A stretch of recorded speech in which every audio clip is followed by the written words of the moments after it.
Taurus season 2026 starts on April 19th and moves right through May 19th this year.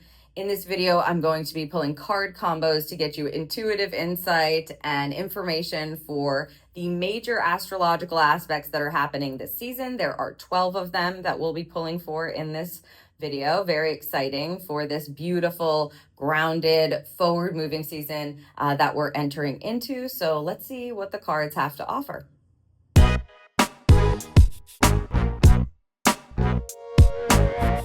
Welcome to Taurus season 2026. Again, the sun moves into Taurus on May 19th, so that is the start of the season. We have two new decks that we'll be working with.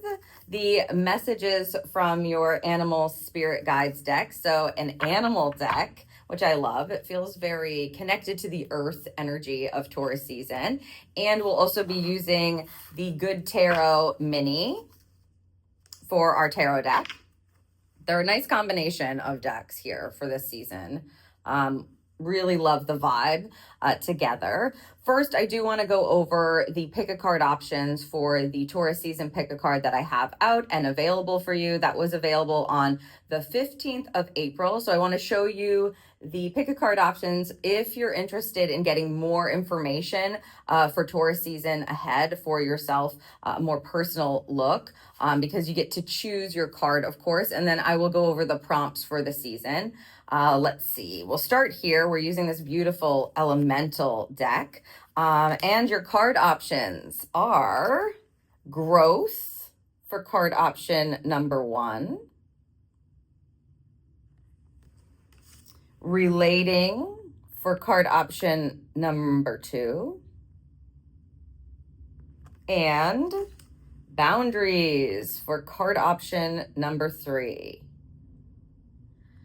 Again, this is the Taurus season pick a card. You may want to also take note of the numbers. These are consecutive numbers for this particular pick a card, 5, 6, or 7. So you might be drawn to the number as well if you're interested in choosing a card for yourself to get more insight. So the Taurus season pick a card, Build and Become is the title. Real change creates stability. That's the energy of the pull in general. The prompts that we have for this beautiful reading, I actually love doing this reading. There's like a linear element to the way that they had me set up the spread for this particular pick a card for Taurus season. So your current foundation, what's stable and supportive in your life right now, your power source, where does your true power come from, and how can you reclaim it this season? What change needs to happen, or what needs to change? Where are your emotions leading you to think differently about your life? And the grounded path, what practical steps support your long-term stability and success? When I built these pick a card readings, the influence of the astrology definitely is considered and comes into play with intention to be able to get those prompts just right for the expression of the guidance for the season. So if you're interested in getting a bit more guidance for yourself for the Taurus season ahead, you can head to the links wherever they are in the description, etc. And then choose your card and you'll be able to instantly watch that video. Very exciting. Again, that was available April 15th and it will be available through May 14th. Also, if you're interested in a more personal pull for the month of May, which will be in Taurus season for most of the month, but for the May energy, I do have a May personal reading that is specifically pulled for your energy, provided for you in a personal fashion, and it looks at a multitude of different areas of your life. So really exciting. If you're interested in that, the links will be all down below for that. All right, so first I'm going to do the roll so we can see what our numbered shuffle is for the season and get these decks in alignment. See what we've got here. It's a 5 and a 3, 8 energy, and it does feel like that. Creative change, creative change. I honestly cannot remember what the pull was for last season. Collaborative change or creative change, a 3 and a 5, shifting things, using your resources to shift things. Also, they're making it very clear that they like the 8 shuffle for this season. An 8 energy is unlimited possibilities or manifestation through understanding and knowing yourself better. So wonderful. I mean, Taurus season is a very grounded energy. So I like an 8. It just says that we're more in alignment with what it is that we'd like to bring to life, to create, to manifest for ourselves, and that we know ourselves well enough to be able to step into that and to make tracks on that. All right, we're in the bull season, right? The season of the bull. So let's get these cards shuffled up so we can see what kind of guidance and insight we've got for all of these beautiful astrological aspects.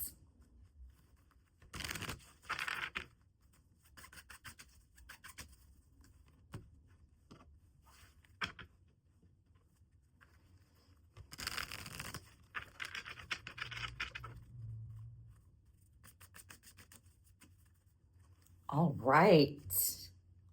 That felt like a lovely shuffle. It felt very intentional as I was shuffling the cards. Like the cards are going where they want to go, where they need to go. Not that it doesn't always feel intentional, but it just feels like a pull to grounded energy so that we can get going this season.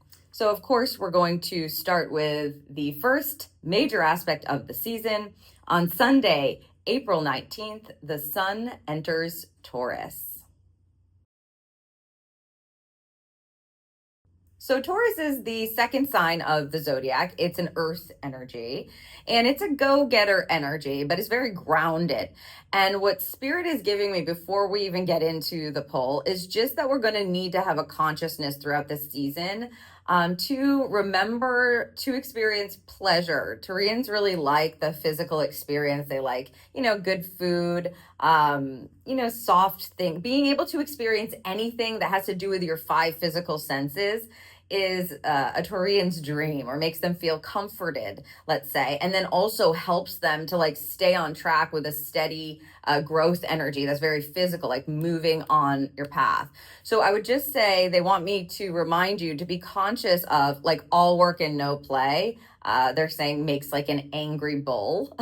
So we don't want to overwork. We also don't want to be overindulging. There's a really great opportunity this season for us to strike a wonderful or beautiful balance between the work that needs to be done and the growth that is happening, and putting our, energy towards that.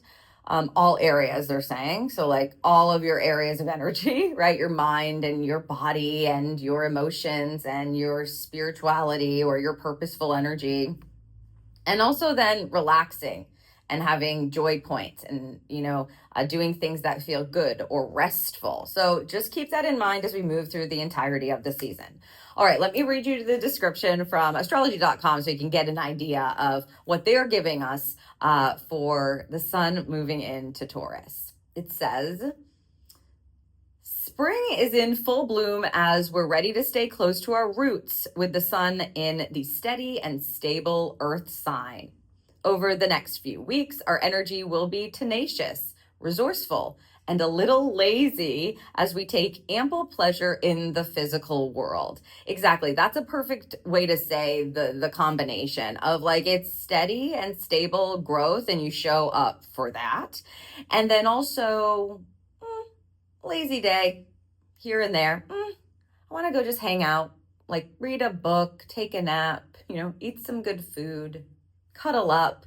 So as that is happening throughout the season, just remember to keep the balance. Let's see what the cards have to give us for the sun moving into Taurus. Okay, interesting. We've got the Mountain Goat card. The Mountain Goat is a Capricorn energy. So if you've got, what I would say is if you've got Capricorn placements, Taurian or Capricorn placements, but particularly if you have Capricorn placements, they're saying that we can bank on this is what they want me to say. Look at where you have Capricorn in your chart, because the Mountain Goat is a Capricorn energy. So the bull and the Mountain Goat for the season, this is definitely steady progress towards challenges or goals, etc.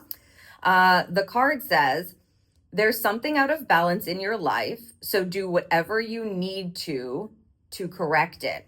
Do whatever you need to do to correct it. There you go. The Mountain Goat.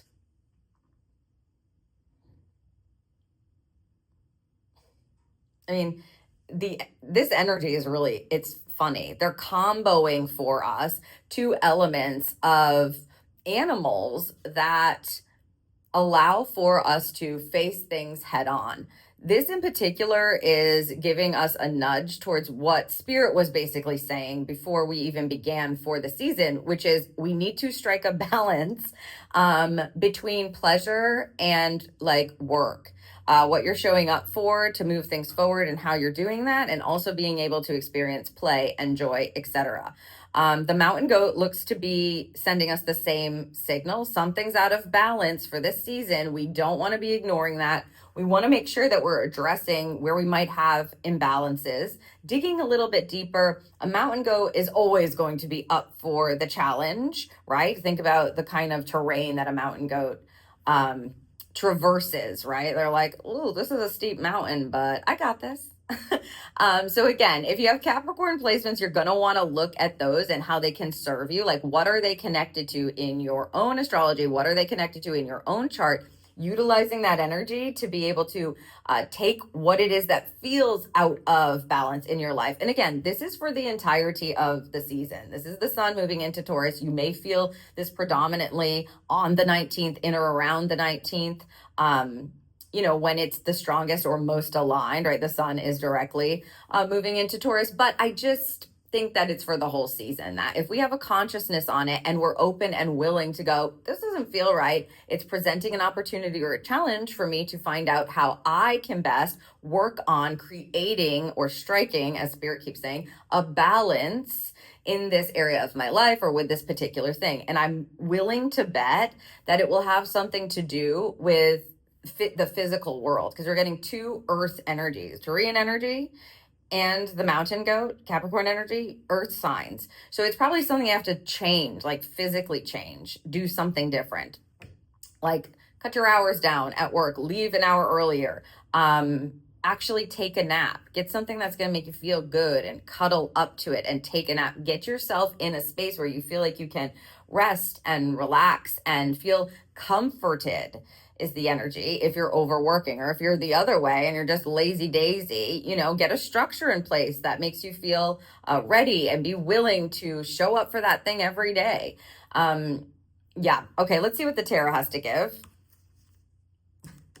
I mean, it's reiteration upon reiteration. It's a 5 of earth, 5 of Pentacles here. Of course, this is like, again, what they've been saying. Something's got to change in the physical world. This is earth upon earth, change, earth, challenge, meet the challenge by shifting things. A 5 of Pentacles is interesting. It does come in oftentimes with a lower frequency that puts us in scarcity or lack. We're going to want to very consciously avoid that energy this season. This is up to you. This is an empowerment card to make changes in your physical experience, to walk through doors that are already being presented to you and that you have the power to walk through. This is an empowerment card. It's a minor arcana card, which means, you know, they might be small changes that are happening. They don't necessarily need to be these huge, you know, magnanimous shifts. It's more adjustments that need to be made throughout the season. A 5 of earth, you know, we rolled the 8 and the 5 and the 3, utilizing your resources. When this card is in low expression, it's basically our minds saying to us, I don't know where I'm going to get the resources from. I don't have them. They're not available to me. Oh my gosh, I don't have what I need. What am I going to do? What am I going to do? And then you get anxious. What am I going to do? I don't have what I need. It's a lack and scarcity energy and low expression. But like I said, we're going to want to heavily avoid that. Get into the high expression of a 5 of Pentacles, which especially with a mountain goat, right? A mountain goat and a 5 of Pentacles. This is basically like whatever is out of balance, whatever you need to shift, you've got the key literally in your hand, or maybe it's in your pocket. Just reach in. Oh yeah, I've got the key. And remember that you can utilize the resources you have to make changes that are going to have big results overall, steady growth, steady progress, because you're willing to make these shifts and these changes in your physical world. And you have what it feels like is you have the stamina to do it if you allow yourself to step into it in a balanced way, not in an extreme way. None of this energy feels extreme. It feels very grounded. Oh, they're talking about giving reward. They're saying reward driven is what they're saying. But what they mean by that is, if you need to, like, say you need to accomplish something that you don't really want to do, or you have to shift something, or you have a little task that needs to be done and your mind is making you dread it. I don't have the energy. I don't have the time. I don't have the whatever it is, right? They're saying that sometimes like a reward on the back end with this energy would help. So like, if I just get this done, then I can do this. These are little tiny physical rewards. Think about how the Taurian energy likes to like indulge in pleasure. And the way to do that is to get like the work done first and then enjoy. That's just a side note, sidebar from spirit that may help some of you be able to balance the energy out, get things done, make the changes that are going to bring in more abundance for you, or balance, or make you understand, like, as you look back, once the season is over, you go, oh, I did make some amazing steady growth here. Like, that was worth it to make those small tweaks or those small changes, or to show up for that, or to get the rest I needed, you know, whatever it is, however it is, it's showing up in your life. Okay, let's pull a charm.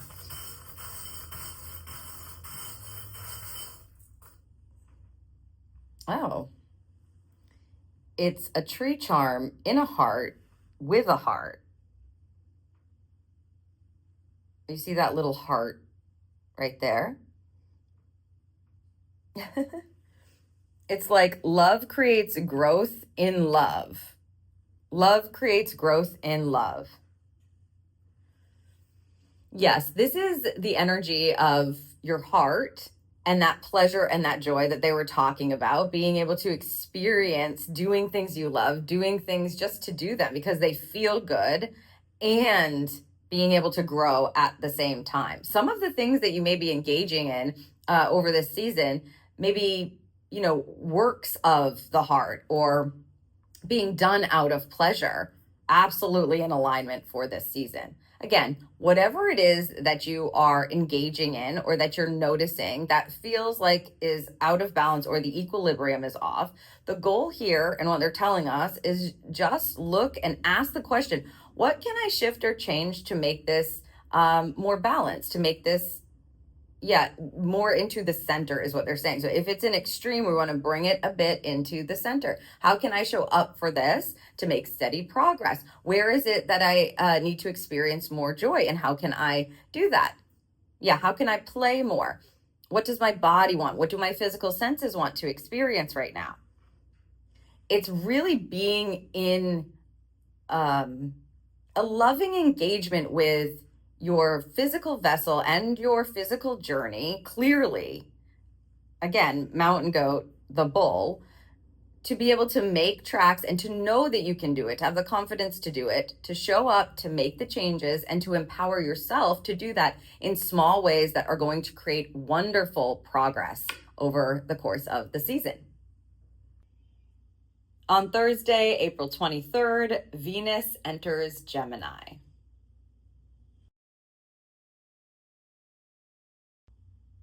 The planet of love is going to be helping us with communication. Let me give you the description for this particular aspect. It says, after a slow burning few weeks, we're ready to mingle into spring with plenty of social connections to buzz about. Conversation becomes wittier as we can create relationships based on communication. However, it may be hard to stick to just one person. Very interesting. Okay. Cancer, let's see, it's moving into Cancer Venus on May 18th. So we've got Venus in Gemini for approximately 3.5 weeks. Let's see what the cards have to give us for this beautiful, loving, communicative kind of aspect. We have the Falcon. Act on the opportunity that's before you and commit to it without equivocation. The Falcon energy.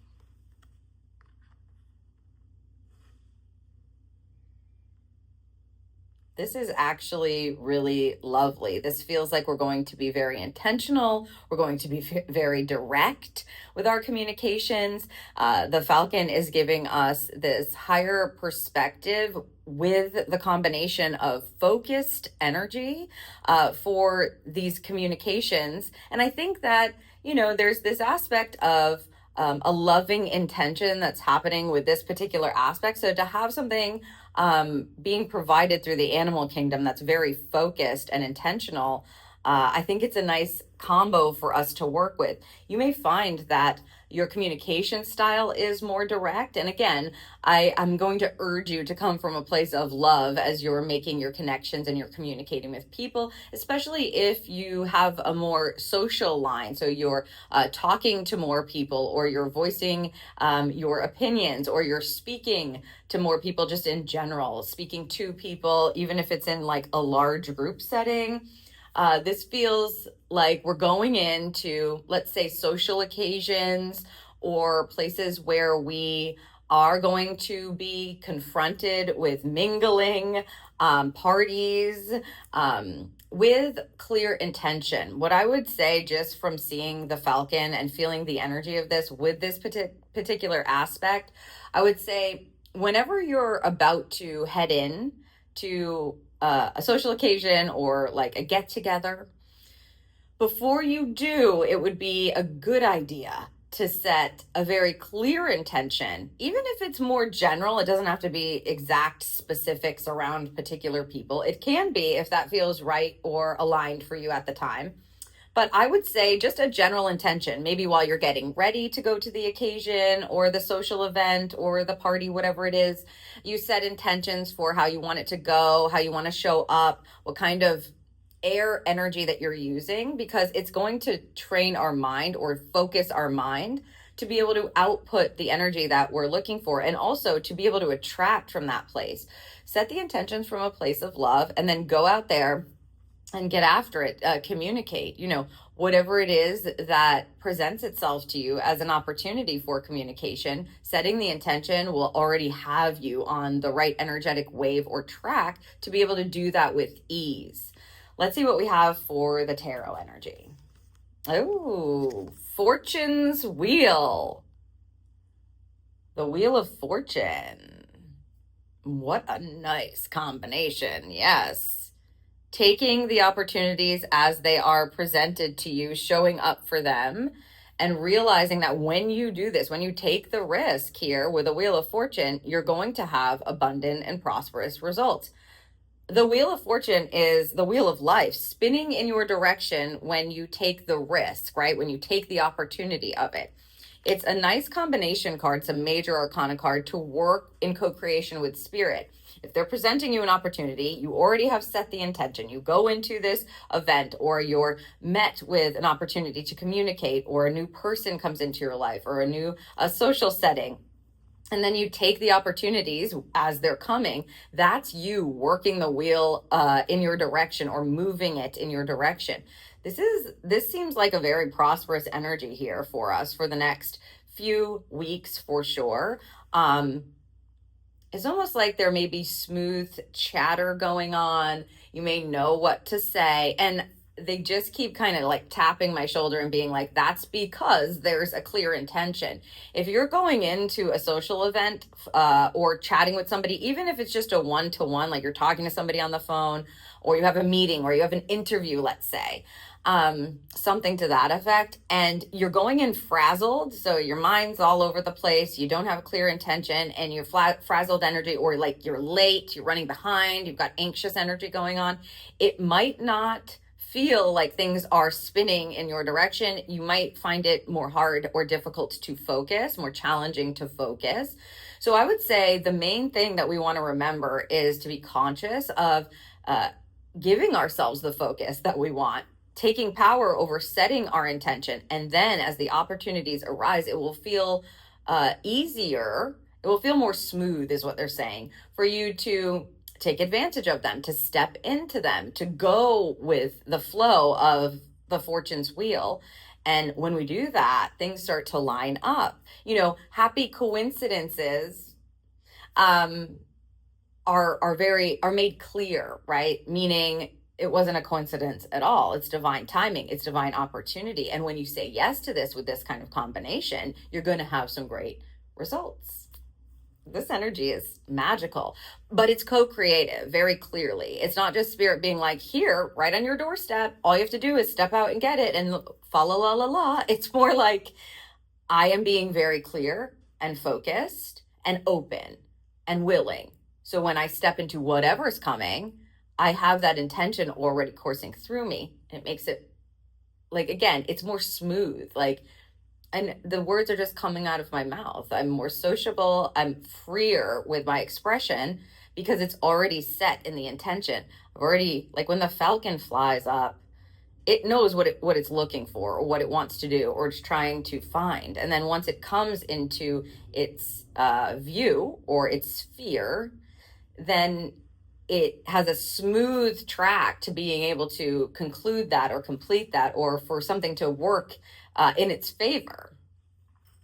Very exciting. Let's see what the charm has to provide for us.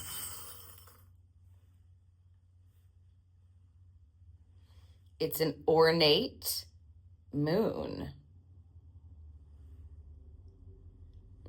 Moons are about intuition. And this is clearly like a crescent moon, right? Ooh, let it stay. A crescent moon energy is something that isn't like full, right? It's not complete. So there may just be new opportunities coming in that are starting to form. And you've got to be able to trust your intuition. And it's easier to do that when you have trust in yourself and you feel grounded in some sort of intentional energy or belief system or a rooted energy or a focused energy that you already set up for yourself. So I'd say it's going to be, again, very important over the next few weeks for you to give that gift to yourself. Give yourself permission to say, this is what I'm going for. This is the energy that I'm going to emulate. This is what I'm stepping into. This is how I'm going to vibe. This is my intention. It could be something very general, just to have a great time and be open to meeting new people or to have meaningful conversations, whatever it is. It can be more specific if you like, but that is the key. And then you're able to let go, surrender, and trust the universe to bring in whatever it's orchestrating for you. And then you'll feel confident enough to communicate from a more grounded or intentional place to take those risks where they come up. This is opportunity with the need for saying yes to it or the risk taking element that helps to spin things in the best direction. On Saturday, April 25th, Uranus enters Gemini. We've got Uranus making a big and long-term move here into Gemini. It will retrograde in Gemini on September 10th. So for now, it will be direct in Gemini for about 4.5 months for us to align with this longer term energy. Let me read you the description from astrology.com so you can get an idea of what this astrological aspect has in store for us. It says, big changes are on the horizon as the slow-moving Uranus will settle into intellectual Gemini for the next several years. With the planet of freedom and originality in the sign of the twins, the only thing certain is uncertainty. Get ready for an era of big ideas, changing minds, and revolutions. So this is a lot of change, but it's years that Uranus will be in Gemini. So we don't have to, what I feel like is saying is we don't have to rush to force the changes. They're going to start unfolding beautifully. And kind of leaning into the truth that nothing is really certain, nothing is really promised, and doing what we can to express ourselves, step into your originality, allow yourself the freedom to do that. That's what this feels like is beginning. As it said, a new era. A new era is happening. Get ready for an era of big ideas, changing minds, and revolutions. This could be internal revolutions, external, etc. We kind of need to see where it flows and trust the uncertainty that this aspect is bringing into our lives and that Uranus brings into our lives in general. Okay, let's see what the cards have to say about it. Ooh, we've got the Tiger card. You're being called upon to provide leadership, so trust that you're capable of doing so. Look at that.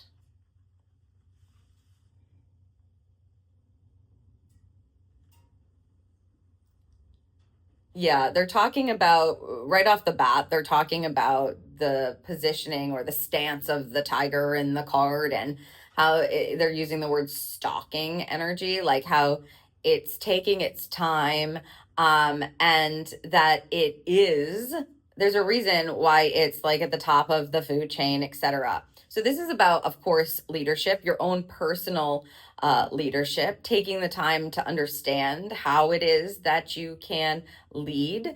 But it feels, again, more like a slow and steady. The word they keep using is stalking. I don't love that word, but a slow and steady, step by step leaning into this, understanding that you have the power to do this. Again, a tiger's stripes are all different. There is this real sense of banking on your own authentic energy, your own talents, your own gifts, what's original to you, what is innate to you. And understanding that you can kind of step into loving that about yourself, shifting things in your life, taking opportunities that maybe before your mind was boxing you in and telling you, no, you can't do that, or you can't do this, or it's not all right for this or that or whatever. Now there's this kind of openness that allows our mind to view from different perspectives how we can best align with what it is that, again, is original to you, that nobody else has. Yeah, it's this feeling of honing your talents. That's why they're like, the tiger is stalking its prey. It's not running up and going, I'm flailing around. It's a leader by being like slow, steady, trusting its instincts, loving itself enough. I mean, that's a bit of a stretch, but it just feels like your originality is needed. This is going to provide you with how it is that you can come from a different perspective about what it is that you're here to do, what your purposeful energy is, what you need to change in your life, what kind of viewpoint you want to adopt that feels in alignment with who you are. And you may have some really great original ideas that pop up. And we're meant to, again, with the stalking, we're meant to stalk them down, or we're meant to go after them in what I want to say is a bit of a calculated way sometimes. But you may find that you don't know how it's going to unfold, how it is going to present itself, what the outcomes are going to be if you do this. And there's a part of this energy that's just saying you've got to trust the uncertainty. The only thing that's certain is uncertainty. This is something where we need to trust our instincts and our intuition, and the fact that you have specific original gifts and talents that you're meant to hone and use. And as you start leaning into that a bit more, you've got to trust where the road is going to lead you. Let's see what we have for the tarot. Ooh, the Five of Fire.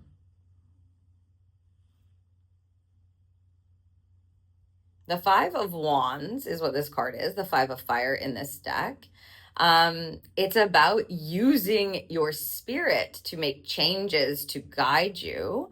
Fives are interesting because, of course, they come with high and low aspects, as all cards do, but the fives are about change. So this is like a stirring up energy with a Five of Wands, Five of Fire. It's like your spirit stirring up. Yeah, you can see almost the ideas are coming down from above, being lit up in order for her to take them in.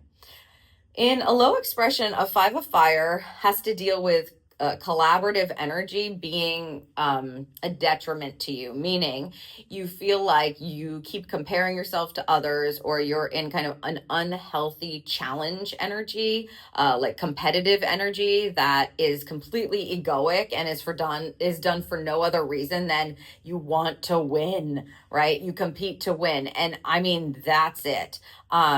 Pitting yourself against other people, right, in low expression. So we're going to be looking to tap into the leadership energy connected to a 5 of fire that helps people come together, that brings your gifts and talents and someone else's gifts and talents and their spirit, and it combines them to be able to rise. So the whole gets to rise through the combination of people's true spirit, right? So that is the goal here. We've got to know, thank you. We've got to notice it within ourselves, is what they're saying. So you're going to have to make those connections to your own spirit and soul and your own passions and your own inspiration and what you're willing to change and what you're willing to step into and how you can lead your own life first in order to be able to then attract in people who are going to help that energy rise as well. So if you've got goals that you're looking to achieve over the next few years, right? You have to tune into what changes need to be made in order to follow your fire, and how you can be in this healthy competitive energy that allows you to grow and change as you give more to your gifts and your talents. And trusting that you have the confidence to do that, and the right people will show up. If you're really butting heads with the people around you, or people are not understanding you, that's probably a sign with Uranus in Gemini that a shift has to be made, or there's something new that needs to come in, or there's a change that's happening within you that's going to attract other people, other communities that get you or that are aligned with you to build something. And you very well may be in a leadership position because we've got that tiger there. Being confident enough to lead from a space of true spirit is what this is about. Even if it feels a little bit like out of the norm, or if certain people don't understand it, or if you're breaking free from old narratives, old conditions, old prisons, things like that. If that's what you're doing, that's in complete alignment with Uranus and Gemini. And again, don't propose to know. The uncertainty actually is helpful here, because our brain's going to be like, but what if you do this, da, da, da, da, if you do that, da, da, da, da, you're sure that's a good idea. And the goal is to go like, I don't know, let's see what happens when we lean into this. The uncertainty and the wonderment about that is actually helpful with this energy. Let's see what we have for a charm. Ooh. I tried to grab it and it was like, no. Oh, a little heart. That's a little heart, but it is full, solid, solid heart. Yeah. What they're saying, ooh, see if I can get it. There we go. What they're saying about this particular depiction of a heart is like, there's no wavering energy. It's not looking to be filled. It is filled. What they mean by that is your heart will know. It's not going to be confusing to your heart, It will be like, this is in the pocket. This is who I am. I know that this is in alignment for me. That's what I mean by the originality that they're talking about. You may feel like, oh, this is what I'm meant to work on now. This is where I'm meant to work from. This is what matters on my path right now. I need to step into a leadership position in this place and own it. It's like your heart will be clear, which I love. We always want that energy. It's like sitting in the pocket of the knowing so that you can align with it, and then do what you can to be open to it. And like Spirit was saying, move along, stock that energy, trust that energy, and then things will start to shift for you if you're willing, especially if you're coming from a heart-centered place. And then, the right people will be attracted to you, and things will move in the direction of your spirit. On Saturday, April 25th, Pallas Athena enters Aries. This particular asteroid is basically ready to get going. It will retrograde on August 14th in Aries, but we've got it direct for almost 4 months here. So here's the description for Pallas Athena entering Aries, sign 1, fiery sign of the zodiac. It says, we're feeling a little war ready as we are ready to conquer any problem or person who stands in our way. Use this energy for taking bold action as well as strategic planning, as this asteroid feels right at home in this fiery sign. Get ready to make some power moves. So yeah, I just feel like this is a bit of the push that we might be needing. If you've been kind of feeling like, I don't have my mojo, or I need a little nudge, or, you know, this fire needs to just be turned up a bit. This energy may have exactly what you would like in store. So let's see what we have for the cards to give us some guidance. The unicorn energy. Indulge your creative, imaginative, and magical side through some form of artistic expression. There you go. I think, with the unicorn energy, let's take a hint, right? They're kind of directing us here and saying, are you ready to get some stuff done and allow no one to stand in your way? Your magic is needed. It is called for. They're tuning us into a creative energy here and the magic that we have available. So yeah, it just feels like, and if you look at, I'm just going to take another look. Yeah, look at the stance of the unicorn there. This is like rearing on its back legs, ready to go here. Your magic is waiting. They just said your magic is waiting. I really love the energy of this card. I mean, the unicorn card in this deck is a unicorn card in any deck is magical, right? But with this push into Aries, this particular asteroid is really going to help us go, right? So now that we have magic behind us, I mean, any symbol of like a horse is forward movement towards success. It's freedom energy, right? We're also in the year of the horse, the fire horse. So it's time to giddy up and go. The next 4 months, if you're looking to accomplish things, strategic planning is going to be part of it. You've got to like sort of have things in place. And then it's like trusting your magic to lead you. They weren't making it up when they were saying, if you've been waiting for like a nudge, they keep showing me somebody's fire being turned up here. This is it. You have to lean into your magic and then utilize your intuition and your intelligence, right?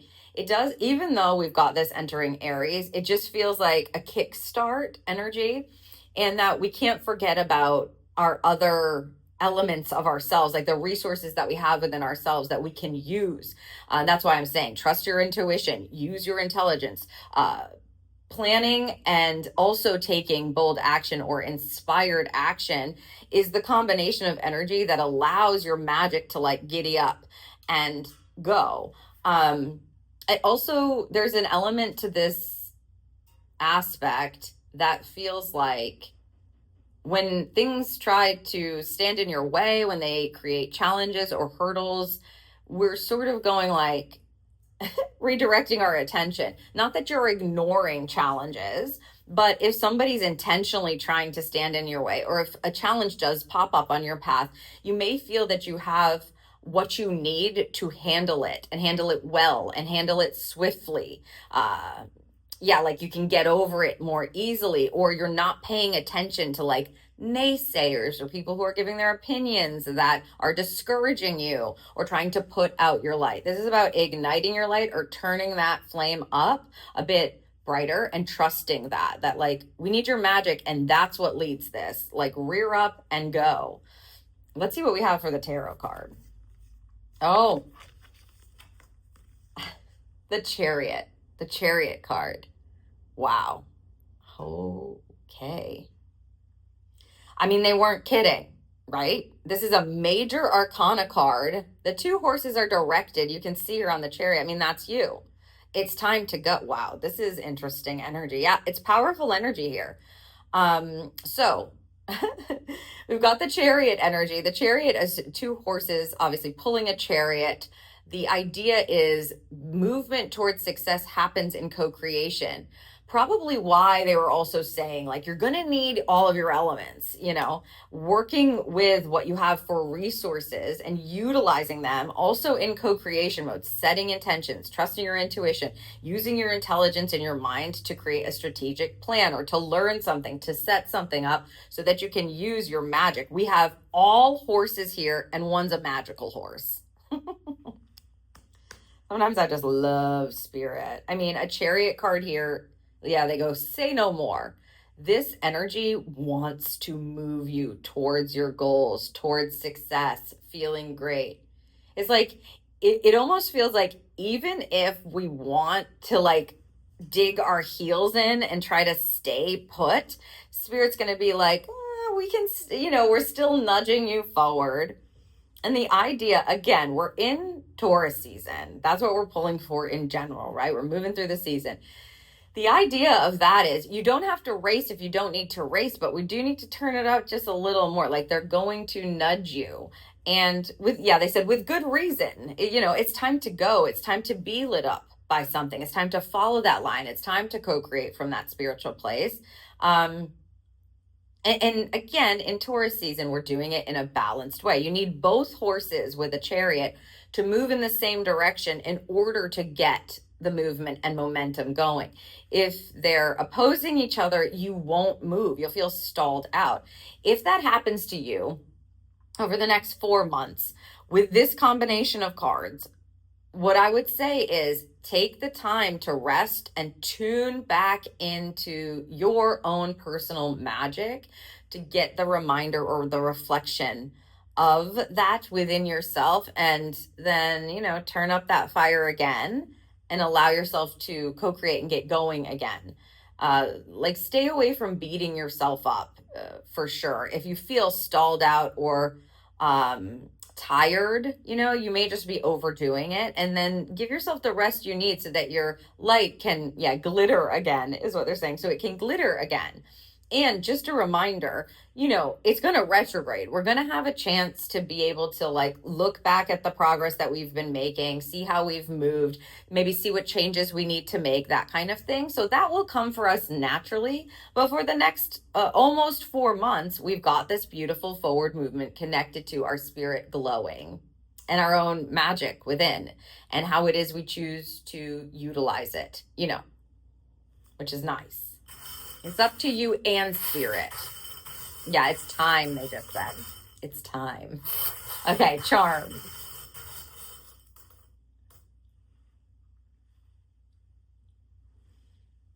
The bee. Yeah. They're talking about, like, obviously busy as a bee, but they're talking about how it's the perfect combination of hard work and creativity, what you want to create and working hard in order to be able to do that. A bee has this sweetness right to it. A bee symbolism has this sweet nectar that is gained, indulgence or pleasure energy, or creativity, if you will. With the hard work. So it's both. It's going to be both. And you've got what it takes to do it with a bee charm. It's like you may be very busy, you may be tuning in, and also take some time to experience like the rewards of it, the pleasure, the sweetness.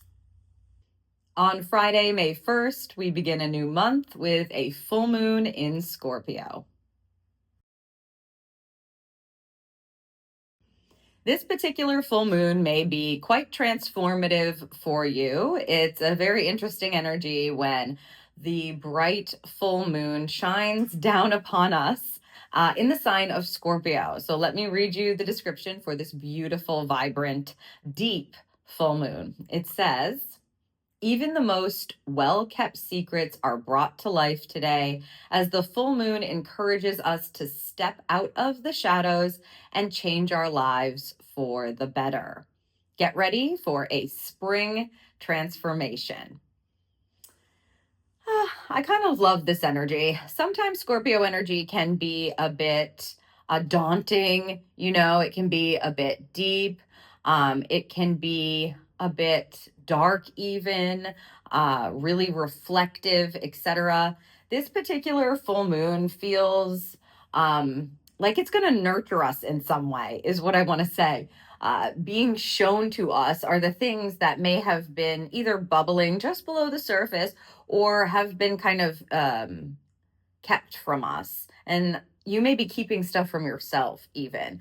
So I would say just be open to the things that are coming to light that may be very amazing light bulbs for you, insights for you, things that help you connect the dots, the last spirit nugget or the last puzzle piece that helps you awaken, right? And helps you to understand the kind of change or transformation that either you've been going through or the things that you need to change in order to fully step into your full vibrancy.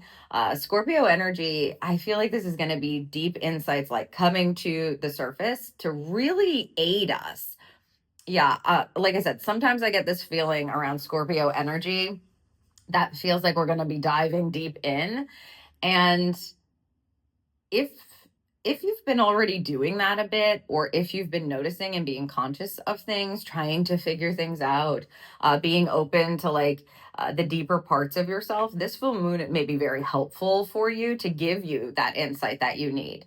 Okay, I'm interested in what the combo is going to be for this lunar energy. So let's see what we've got. The chameleon. Stay in the background and adapt to the situation rather than being conspicuous and attempting to direct the course of events. There you go. Take a look at that.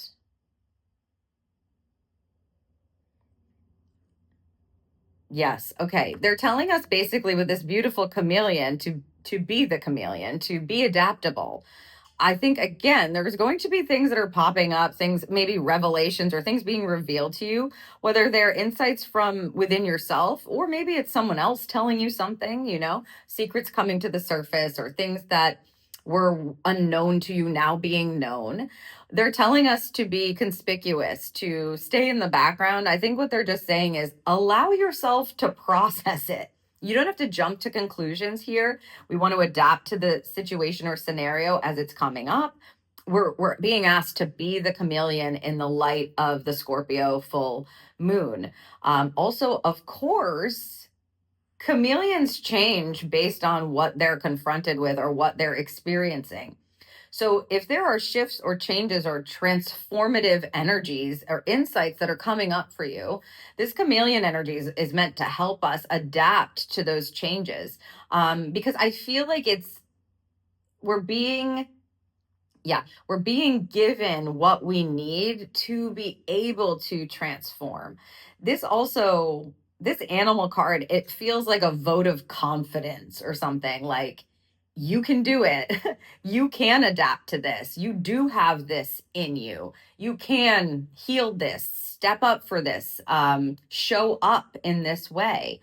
This transformation is already upon you. It's already taking shape. There's a reason why this is happening. There's a reason why these things are changing. Allow yourself time to adapt is really what it is. Allow yourself time to process whatever's coming up for you around this full moon in Scorpio. The last thing we want to do is like be jumping to conclusions, making very rigid assumptions.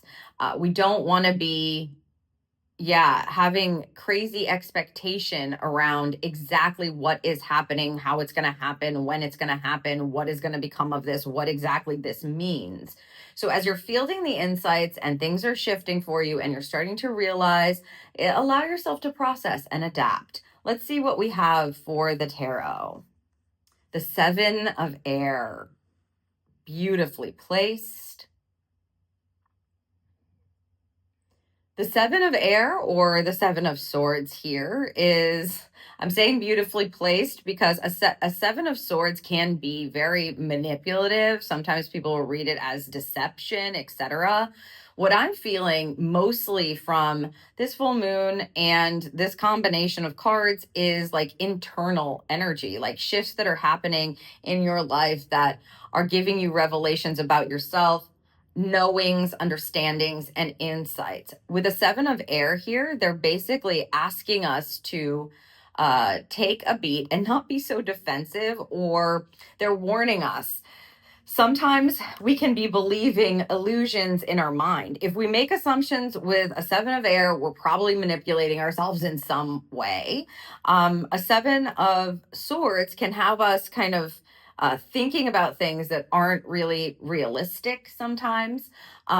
Also, there's this sense of wanting to, in high expression, avoid confrontation or fighting, especially because you may not have all of the pieces or have the complete perception of it, the complete insight, the full package, right? The full package.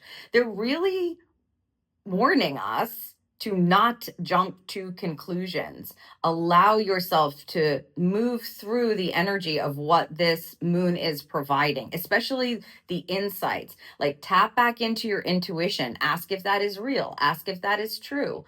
And then allow yourself to see what unfolds instead of, again, jumping to conclusions or making assumptions. It's just sometimes with the Seven of Swords, we can be in illusion or like fooling our own selves. And it's just happening in our mind as opposed to in reality. The main thing I would say is don't jump to conclusions, don't make assumptions if you can help it, and allow your mind to process what's happening.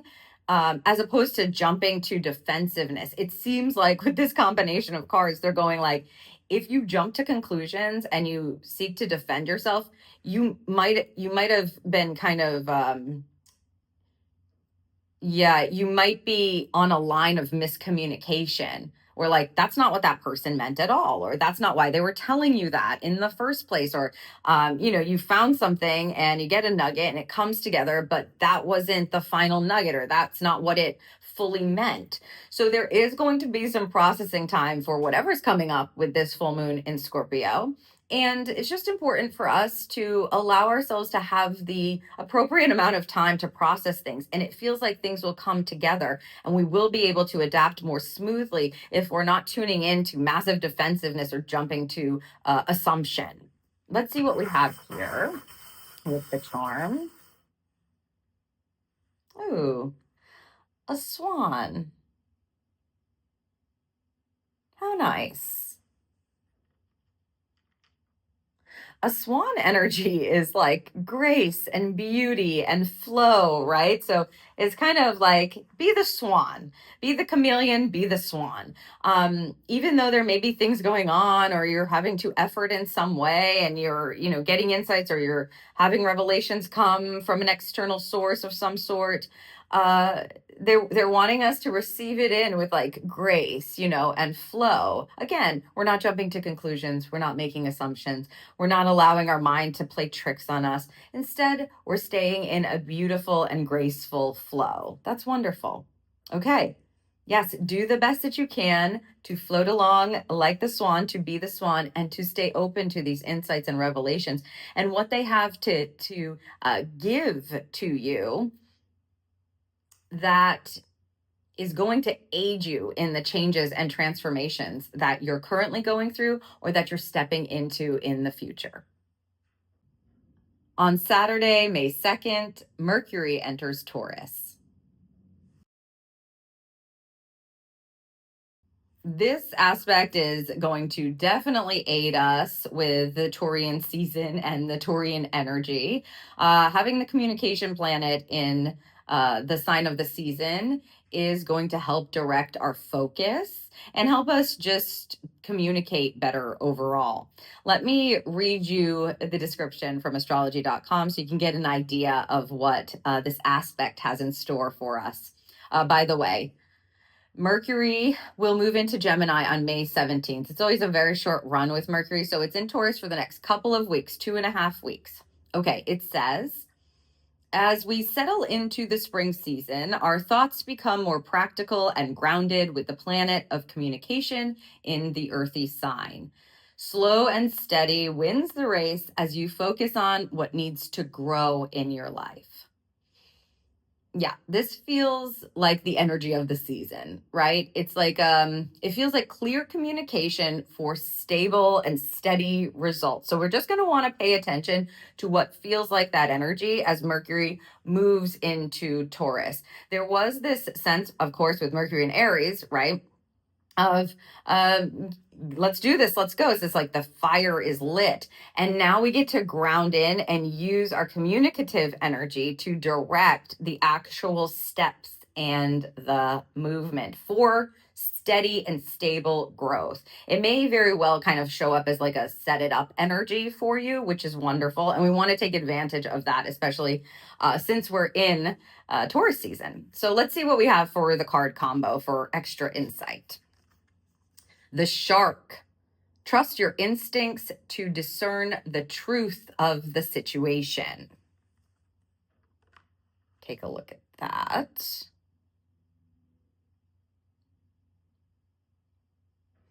This feels like, yeah, antennas. Yeah, they're saying like antennas. Your antennas will be on high alert and in alignment. Thank you. The shark can be very discerning, and it uses its instincts or its intuition, right? Its antennas, as Spirit is saying, to be able to direct it. So we're looking to trust our instincts here, and particularly where they're leading us. So the communication line being open, I think it's going to be like a direct line from the universe. Your intuitive instincts will probably be right on. We've got a shark here. So probably going to be right on for the next practical step to take. We want to be trusting that over the next couple of weeks with this aspect. If you're looking to like have steady momentum and growth, build something, put things in place, make those moves, your intuition is going to direct you very clearly with Mercury and Taurus to be able to do that. Yeah, our thoughts become more clear and practical. Yeah, it's like grounded thinking. It will probably like make good sense, is what Spirit's saying. And your intuition is going to check it off with a shark. If you have an instinct to do something, it's probably the right thing. That's what it feels like the most aligned thing that's happening for the next couple of weeks with this particular alignment. Let's see what we have for the tarot for more insight. Yeah, the Nine of Earth. The Nine of Earth. This is resourceful energy, entrepreneurial energy, independent energy, having way more than you need to be able to, let's say, take a step, make some moves, invest your resources, have some downtime, take good care of yourself. It's a card that says you've made it to this place. And with the shark, trusting your instincts and using your resources may be a bit easier if you can trust the communication that's coming in. A Nine of Earth, Nine of Pentacles, right? We're in this Earth sign. They're going like, you've got everything plus some to work with here. Trust where you're being guided to use these resources for your highest good. And I would say, like to your benefit and the benefit of others. Sometimes the resource may not be completely directed to the actual focal project that you're working on, let's say.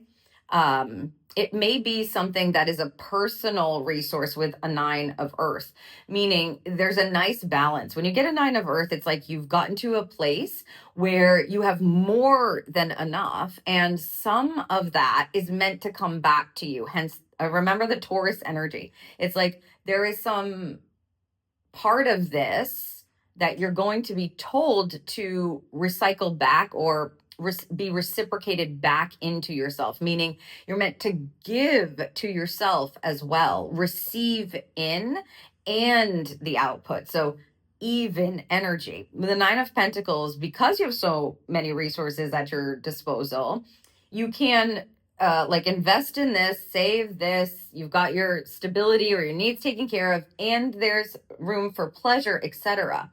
It's a nice flow. It feels like achievement, like you've gotten to this place. You are able to trust your instincts. You are going to have clear communication about how to utilize your resources. And some of that will be self-giving, right? Taking good care of yourself, taking those breaks.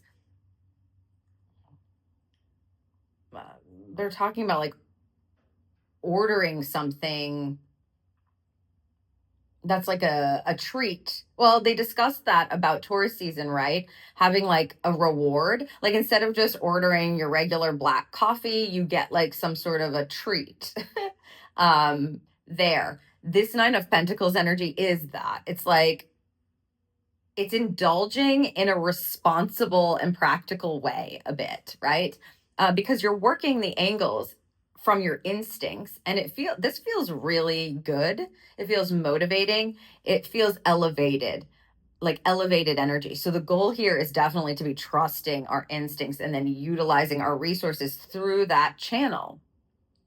Okay, let's see what we have here for a charm.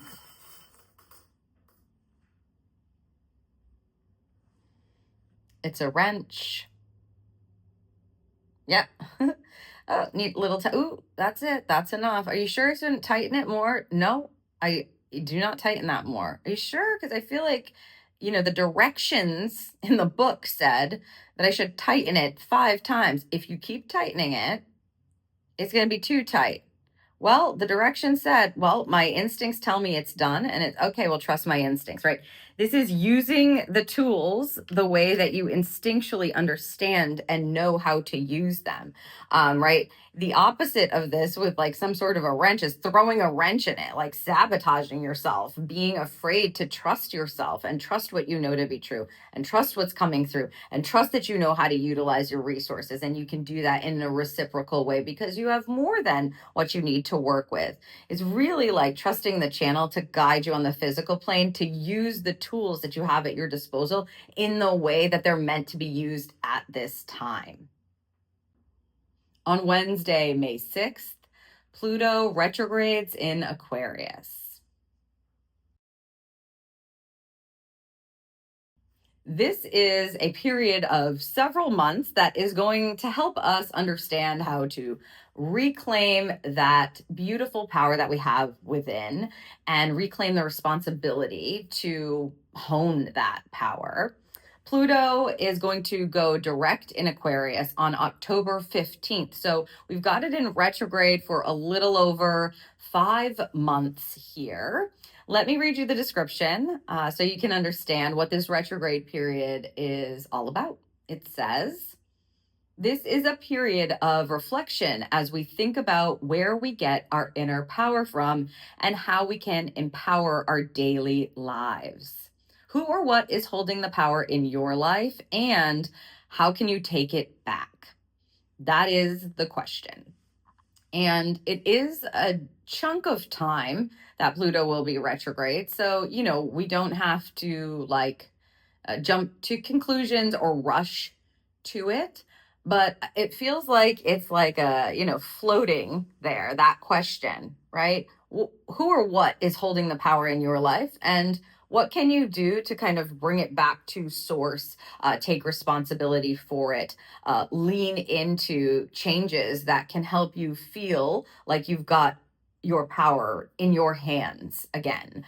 So there may just be like a lot of awareness around where you do feel powerless or where you feel like you don't have a choice, that kind of thing. And just noticing the dynamic of that and then having the internal reflection around what it is that you could do, what changes you could make, what moves you could make, decisions, etc. That can help you reclaim that power for yourself. So let's see what the cards have to give us here. The Ladybug. This is a time of good fortune and abundance, so be willing to receive all good things in your life.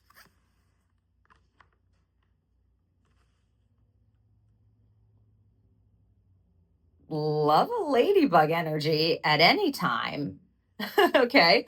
Wow, a ladybug with Pluto retrograding, abundance, all good things. It's a lucky time, good fortune, etc. So, they're bluntly telling us, oftentimes retrogrades can be like thought of in a negative way or something, but this Pluto retrograde clearly, bluntly, Spirit's going, no, no, this is a very good thing. This is going to bring good fortune into your life. It's going to bring abundance. It's going to help you receive. That's what I mean. Looking for places where you feel like powerless or like there's nothing you can do, you don't have a choice, actually is trying to show you that you do, right? You do have the power. You do have a choice. It's like a fortunate turn of events. This reminds me of when serendipity comes in a reversed energy where we're like, what the heck is this? This feels extremely unlucky, not what I was looking for. I'm the most unlucky person. This is not what I want. Why do I have to experience this? But really, what it's doing is showing you how you can shift it so that you can have what you want. That's what this feels like, especially with a ladybug. I would look for ladybugs as a sign of good fortune during this period of reflection that we're having with, Pluto retrograding for several months here in Aquarius, and also opening up, your mind to be innovative about how you can reclaim your power and like seeking the optimistic view, or where you might be fooling yourself into thinking that some sort of challenge or reoccurring situation, um, that you are powerless in it. We're really trying to seek where we do have power or we can reclaim control, and by that, I mean control over yourself. You're not trying to externally control the situation. It's like admitting almost, or perceiving, I have no control over this.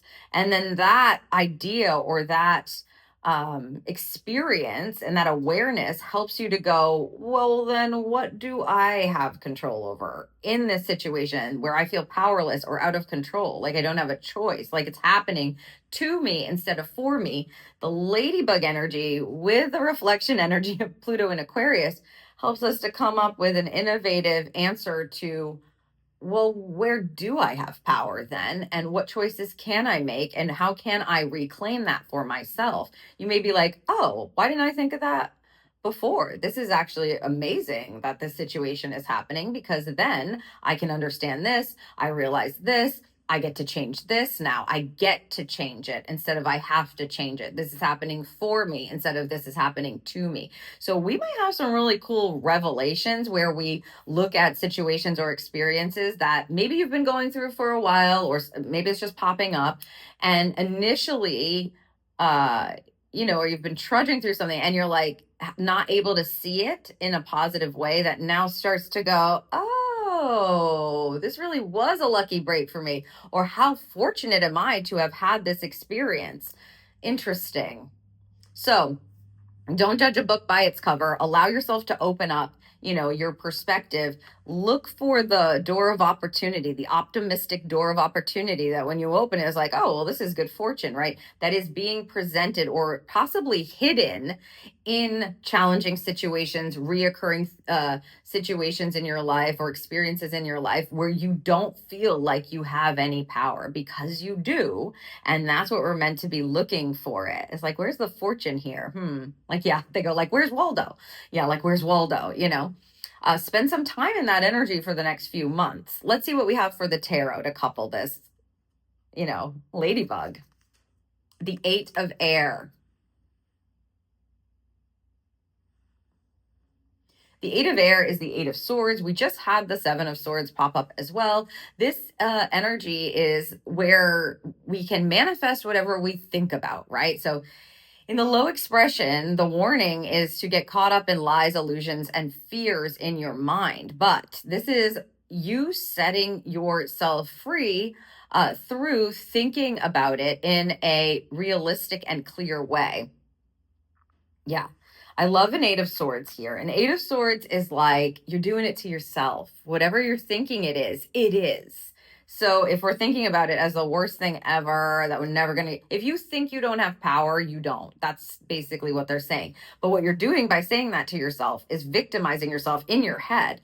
You're basically telling yourself a lie that you are believing. And what they're saying is now you get to change that. There's opportunity here to recognize and become aware that I just keep saying that to myself. So it's making it true, but there's something like beyond the surface, there's like a silver lining, right? That now we're trying to look for that. And so our mindset is going to shift, and that gets us out of any kind of chains that were holding us back or keeping us stuck because it was just about how we were thinking about it. Now we have more innovative thoughts, and we are like, it's like thinking outside the box and specifically looking for the fortune, looking for, yeah, the diamond in the rough, all of those things, like the silver lining.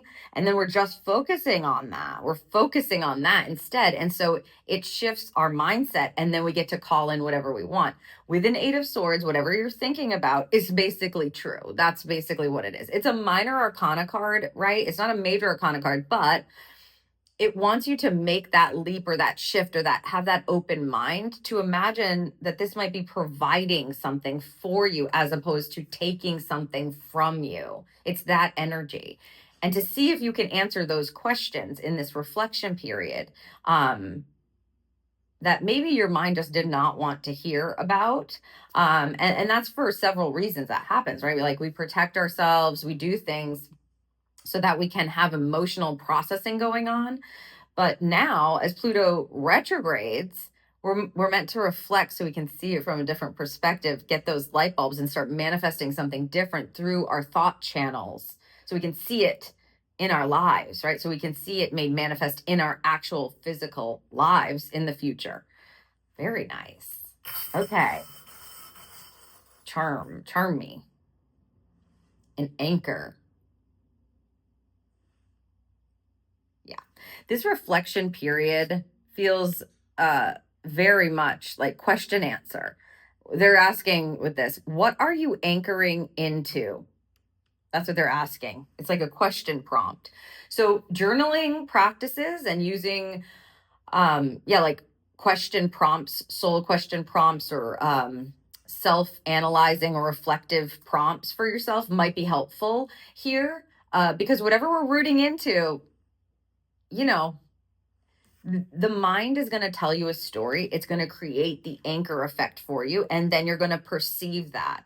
So this reflection period helps us to shift that so we can understand, oh, wait, we had the power to change it all along.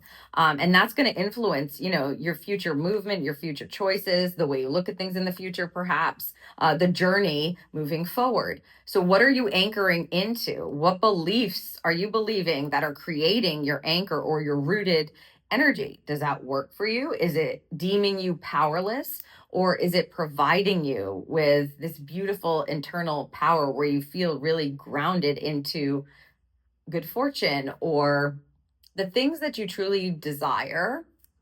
Yeah, it's a reclamation of power for this kind of aspect, and it's wonderful. On Wednesday, May 13th, Vesta enters Aries. We have another asteroid entering the first sign, fiery sign of the zodiac, entering Aries to give us a kickstart here. Let me read you the description for Vesta in Aries. It is going to retrograde. Before I read the description, it's going to retrograde in Aries on August 25th. So we've got it direct here for a little over 3 months. And I think that it's like we need to pay attention to this energy because it is fired up. We've got this beautiful balance this season, I think. And this is, again, like I said, the second asteroid that's moving into the fiery first sign of the zodiac. Okay, it says, the next few weeks bring major Phoenix energy when the strong Vesta enters the fiery warrior. All of us have the potential to be trailblazers as we take the lead in our lives and embrace our independence. Trust your gut, and it'll lead you in the right direction. So yes, I love this energy. It feels like where you're being led to go, you're going to be sure.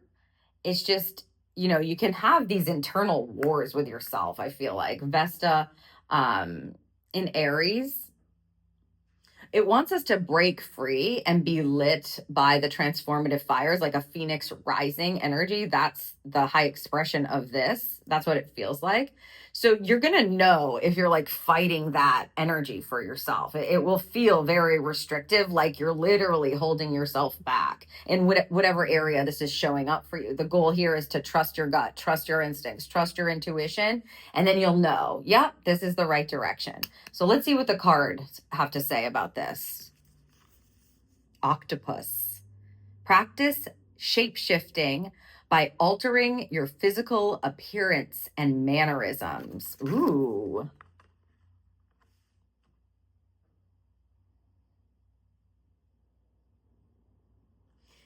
They're talking about really being able to utilize your intelligence, being able to be adaptive, being able to multitask, manage, etc. with this octopus.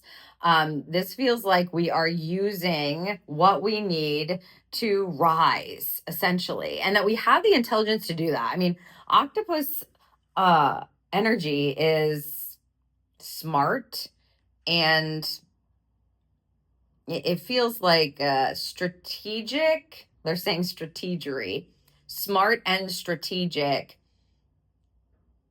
while juggling things. So there may be parts of yourself that are popping up that you need to like, yeah, that are asking you to sort of fake it until you make it. So if you've got parts of yourself that are going like raising their hands saying like, I got this, I know I can rise to the occasion, you might have fear coupling that energy, right? Coming in to say, are you sure that you can manage this? Are you sure that you can do that? And they're kind of giving here like, just believe you can. Believe you can. I mean, it is sort of this fake it till you make it kind of vibe that I'm getting. It's like believe you can and you can. That's the energy. But you're gonna have to. It feels like you're gonna have to step through some sort of a fear. Like it's like a breaking free of something in order to rise to the occasion vibe. All of us have the potential to be trailblazers as we take the lead in our lives and embrace independence. So yeah, it's like a breaking free and being able to manage it. This just feels like we may have fear popping up in our heads to go like, are you sure you can do that? Because you've never done that before and we have no data. We have no data. And then you're going like, yeah, I can manage it. I'm going to try it. I can manage it. I'm going to go after it, right? I'm going to do it. There's going to be this like push again for the next few months. Because then as it retrogrades, we always get that reflective energy on the back end. So this feels like we want to try things, right? If you feel like you're being called to rise to the occasion or you're answering a call from your spirit to get up, get moving, get going, try this thing out, blaze this trail. And you have to make adjustments that allow you to manage that. Answer the call is what I would say. And if fear pops up, that's completely natural because your brain doesn't seem to have the data. That's what they're giving. Like the octopus, it has intelligence that is not just from learned experience, but also divine intelligence, right? So it's like trusting your gut is the intellect that we want to follow here, and then your mind may catch up after that. It may not know because again, they keep saying this, it doesn't have the data, right? It doesn't have the data. This is something new. This is something that you're blazing a new trail. It doesn't know. You've never done this. So, it's like, okay, try it. Show up as if you are the version of yourself that would show up to that. Yeah, and see what happens. Let's see what we have for the tarot. Ooh, the Justice card. Yeah. They're saying this is a kind reminder of all things in alignment, all things in balance, or all things in fairness. Justice energy, this is a major arcana card, right? So justice energy wants us to stay aligned with our truth no matter what. It's like stepping on the path of truth and everything kind of falls into place or is balanced as we do that. But also, I just feel like this feels like a reminder of the season as well. Just saying. It's like, don't forget to observe that we're in Taurus season, meaning things need to be balanced. We're not doing anything in a crazy extreme energy if we can help it. Stepping up, showing up, but you might need to rest after that. Like if something takes a lot out of you because it's a new thing that you've never done before and you step into it, you follow your light, it feels really good. You're like, amazing, I did it. Like, wow. You might need time after that to recoup, process, to rest, whatever it is. If you're spending this entire time as Vesta is in Aries, trailblazing, you may find that as it retrogrades, come August, end of August, that you need a lengthier break. All things in good balance, but justice energy is follow your truth, trust your gut, and it'll lead you in the right direction and you'll be moving on your divine path. So yeah, all things I would say in balance, but the truth is going to lead the way. The gut is going to lead the way with this kind of energy. And that's what we want to follow, because then we have a knowing. There's not like a guess, like, is this the right way to go? There's not that energy. It's like, no, I'm showing up because I know that I need to show up for this. And that aligns me and grounds me into my path of truth so I can blaze this trail, or I can move forward in this way, or I can step into, my power here, my independence here. Yeah, go. Yeah, go. Okay, let's see what we have going on. Or yeah, it's like what you're fighting for in a good way.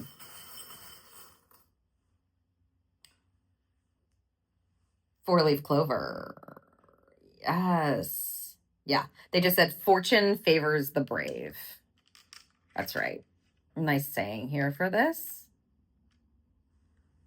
I think you're going to have to step out of your comfort zone probably. And then they're just nicely saying, and then you can give yourself time in your comfort zone. Like when you step out of your comfort zone, remember to give yourself time on the back end of that in your comfort zone, or as you're preparing to step out of your comfort zone, do something to help you prep for that. But don't just stay in the comfort. It's going to bring good luck, good fortune. To find a four-leaf clover, it's not that easy, right? So if you have something that's coming up that's asking for you to answer the call of your spirit, this is something that is a fortunate thing that you're meant to observe, take in, and show up for. And in doing that, yeah, there's a rising that is happening. And then again, on the back end, we want to make sure that we're listening to our truth at all times, not just in the times where our fire is being lit, but also on the back end of that fire when we need some downtime or some comfort. Again, if you're in, or if you're pushing yourself or allowing yourself to step out and be in a bit of discomfort in order to blaze a new trail, to rise, it's okay to come back to things that feel comforting and regulating as well, to reset your foundation. What an interesting energy that we get to tap into with this. And I feel like, this is going to help us just feel like we are on our path and moving in the right direction. On Saturday, May 16th, we have a new moon in Taurus. The new moon of the season is happening for us, and it is, I would say, in alignment with what Taurus season is all about, given it is the literal time that we are planting the seeds connected to this particular season. So let me read you the short description for this lunation. It says, with summer on the horizon, it's time to invest in the future as we plant the seeds of our desires. Nurture your most cherished dreams as good things come to those who wait.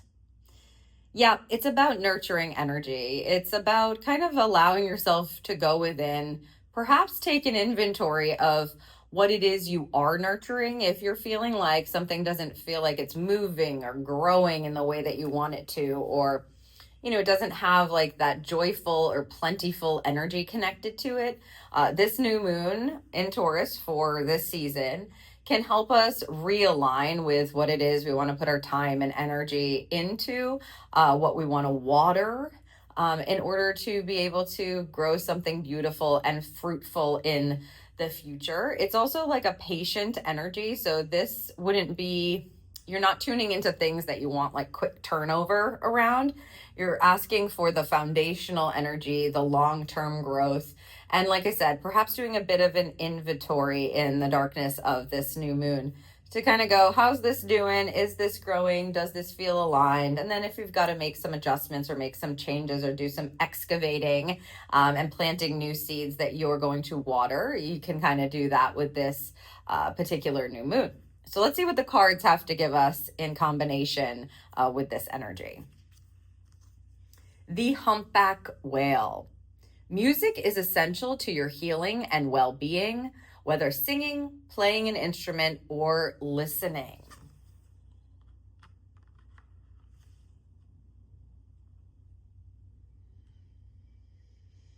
I like a whale energy. A whale is a magnanimous mammal. We have music on the forefront here.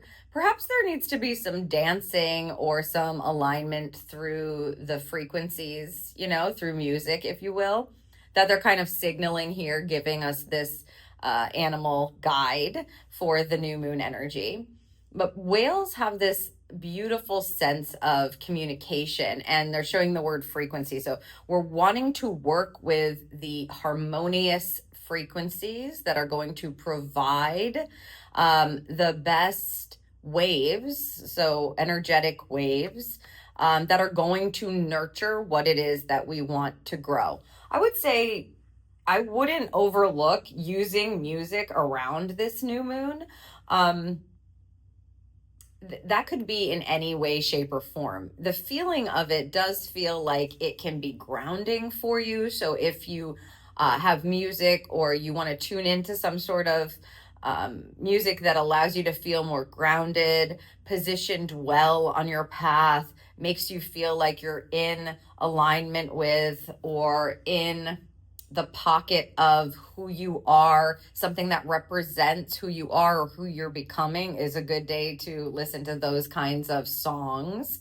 Also, you can use that moving forward as well. I would also just say that the frequencies around the humpback whale and what we're communicating is going to be important with this new moon in Taurus. If something doesn't feel like it is in alignment with you, if it doesn't feel harmonious to your frequency, again, that's your authentic frequency, what you're grounded in, what you feel is real and right for you now. It may need to be shifted, changed, or excavated at this time. Meaning you might just need to uproot some things because they're just not in alignment, and that's absolutely fine because the attention belongs to or wants to be given to what feels aligned and what you want to put your time and energy into growing over a period of time. So again, the frequencies are going to aid here. And if it feels like disharmony or you're feeling this clashing kind of energy, it's probably not in alignment for you anymore. And this new moon in Taurus is going to make that kind of evident for you in order for you to make changes, right? In order for you to get back into a harmonious tone. I feel like it's definitely in alignment to utilize music. You may just want to listen to certain tones to get your, chakras, your energy centers back into alignment. Maybe you're meditating to certain frequencies.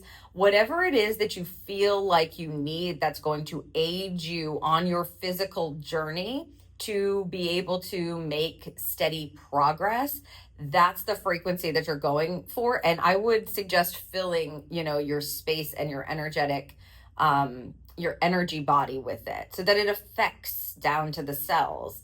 Maybe you need some confidence boosting music and to dance around to experience pleasure or joy. Do that. Maybe you need something that's going to calm you down, reroute you, recenter you. Absolutely do that. It depends on how you're feeling as you're coming into the Taurus moon, this new moon, and what the void is going to provide for you. It just feels like they want us to fill the void with the frequency that we actually need to help us recenter and realign to continue to make the progress on our physical path. Let's see what we have for more information from the tarot. The Queen of Water.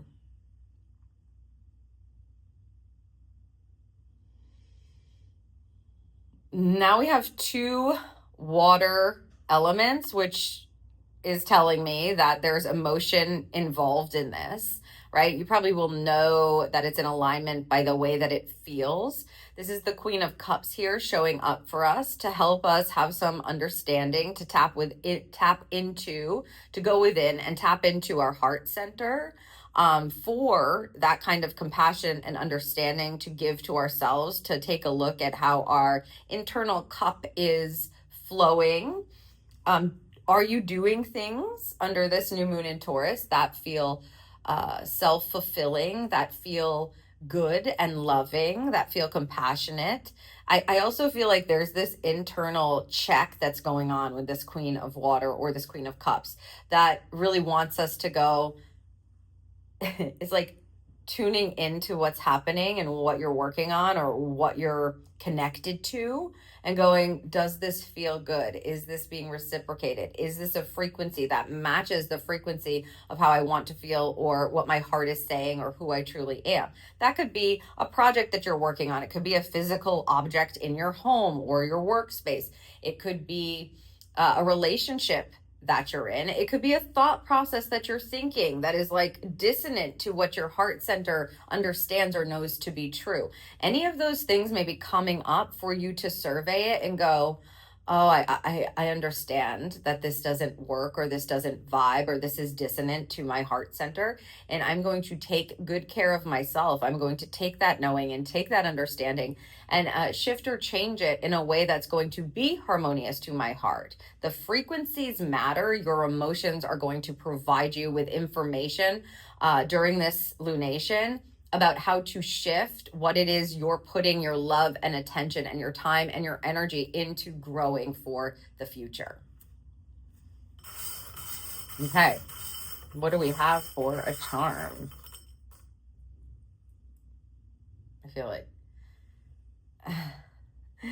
this is the hook charm has hooked an open shell charm. So I'm just going to show you that so you can see that hook. Okay, so just, yeah, the hook energy is literally, yeah, we're on the hook or we've hooked the shell. The shell is an open shell. More water is coming with that shell. What are your emotions hooked into? What are they telling you? How can you be open to shifting something, or in this case, unhooking yourself from something, I would say? Very symbolic with the charms today. Let's see if I can get these situated. Very symbolic with the charms. What are your emotions? What are you hooked into that has some emotional presence for you, and how does it feel? And if it doesn't feel like you want it to feel, what can you change so that, and you know, open up your heart to, so that you can hook into something different, right? So that you can choose intentionally to hook into something different. That's what that feels like. Yeah, it feels like we're definitely going to have some indication under this new moon that helps us understand we've hooked into something that may not be serving us or doesn't feel so good, and we need to honor that for ourselves. With the Queen of Cups, we honor our hearts first. We understand ourselves. We don't wait for somebody to say, hey, don't hook into that, or that's not good for you.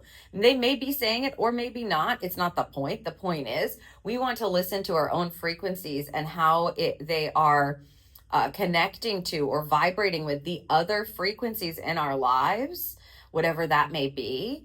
And then to ask ourselves the question, whether or not this feels good. It feels like it's regulating me. It's making me feel grounded. It makes me feel aligned with who I am. It feels good. Feel being the operative word. So much water is coming with this this earthy new moon. So how does it feel to me? And if it doesn't feel aligned, how can I unhook from that? And what do I want to hook into instead? And using music as a tool here is just going to help us lean into it. You know, you can get indication by trying out different frequencies or different tones of music, different songs, etc., to help you achieve that good feeling and help give you the insider knowledge into what it is that you'd like to shift or change, or what you want to hook into for the future that gives you a better feeling result and is aligned with steady and stable longer term growth. On Sunday, May 17th, Mercury enters Gemini. This is a great combination of energy for us as Mercury enters one of its ruling signs. It feels really good in Gemini. It is going to enter Cancer on June 1st, so it's going to be in Gemini for its usual 2.5 weeks. Let me read you the description for this aspect. It says, Mercury is in full force over the next 2 weeks as it'll be hanging out in chatty Gemini, one of its ruling signs. Our thinking will be flexible and open as we are eager to go on a quest for knowledge. Just make sure you don't get too carried away. Interesting. I wonder what they mean by that. Don't get too carried away. Yeah. Sometimes we can have a flip-flopping, back and forth with the sign of the twins and the communication planet. I just feel like we don't want to get stuck in a stalemate where we're bouncing back and forth. So that's something to be said about that and this particular aspect.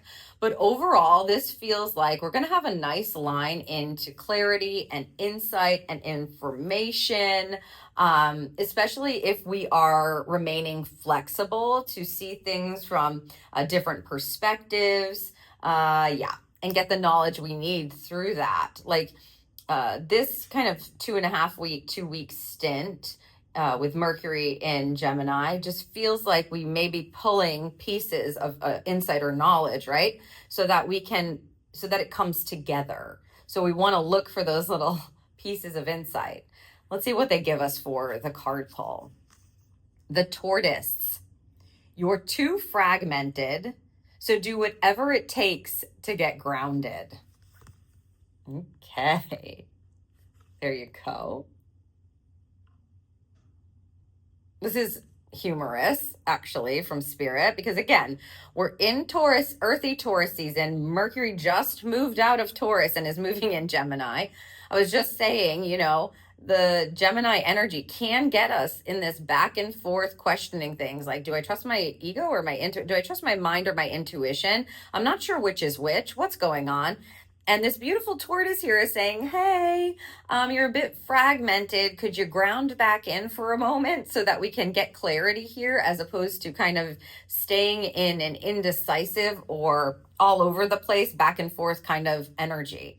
So it's going to be important for us to remember what season we're in, is what I would say. Like, we are in Taurus season. The communication planet is really at home in pulling, right, the insights with the Gemini energy and the knowledge that you need. So that's going to be happening. However, if you're trying to figure everything out as a result of these little nuggets that you're getting or these insights that you're pulling, you may find yourself in sort of a chaotic energy, going back and, is this right? Is this right? Oh, here's another thing. Wait, how does that fit into this? Ooh, and then all of a sudden we get fragmented, as this tortoise card is kind of cluing us into. The tortoise energy is really nice because it leans into the Taurus energy, right? Like a slow and steady wins the race, stay grounded, step into a comfort zone, just ease into it. Be easy. Yeah, they're like, take it easy. So my suggestion is, especially with this card, and of course we'll see what the tarot gives, but my best suggestion with this kind of energy is take notes, right? Make sure that you're taking notes, because the insights won't be right or wrong, let's say. They'll just be informational. If you have what you need and it sits pretty in your intuition and it feels like this is the communication final piece to the puzzle, let me go ahead and move ahead on that. Absolutely, go for it. If you start questioning yourself, or you're starting to flip-flop back and forth, or something new comes in and it makes you all frazzled or fragmented, as the tortoise card is saying, take a break. Just take note of it. We should all be carrying around notebooks for the next couple of weeks so that whatever comes through, we have record of it and we can come back to it when we need to, or when we're, intuitively guided to, because we'll probably need that information then. And this happens all the time, right? This isn't strange. You want to always take notes of things. Like if you see a symbol or you get a message or you note something or you hear a word or, whatever, somebody says something to you and you know it's important, but you just don't know how it fits. Don't let yourself get totally wrapped up in what they're saying. Is make sure you don't get too carried away. If you start to uber focus on an insight or a message or a sign like it is the only thing in the world and you need to get to the bottom of it and you're feverishly researching and you're going to get carried away. And that's not the goal of this high expression energy. The goal of it is to go, I know this is important. Let me take note of it. I'm not going to get myself ungrounded, fragmented, or frazzled over it. I'm just going to trust that the other pieces of the puzzle or the insight that I need or the way that this works out or comes together will also be given to me in good time or in divine timing. So it's coming with a warning and like a beautiful channel at the same time, a beautiful open channel. Let's see what the tarot has to give us. Oh, 6 of air. Very obvious guidance for them to give here with what we've been talking about. A 6 of air is a mental transition card. It's a harmonious card, and it's a very supportive card via, the divine or spirit.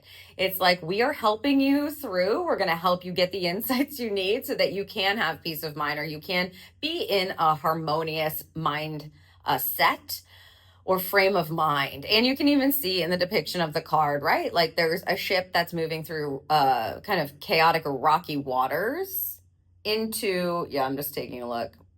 It's floating through the air, kind of, but into a more peaceful or calming energy.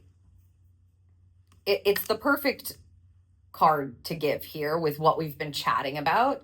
So we know the information that we're getting, the insight that we're getting, it's supportive. It's looking to help us transition our mind so that we can be at ease, we can be calmer about it. And so, the opposite of that is like being a know-it-all, not taking the support, not having an open channel, not taking note of the things that are clearly coming in to be provided for you. They're messages or signs, that are meant for you, or taking one of them and just trying to go it alone, when the truth is you have all this support. With a 6 of swords, it's meant to transition to us to a more calming time. If you feel conflicted or fragmented, you're in resistance to this Mercury in Gemini energy. And I suspect that we're going to have amazing nuggets of knowledge and insight that are going to be provided for us to help our progress along. Look out for the warnings that are coming with this energy. Let's see what we've got for a charm.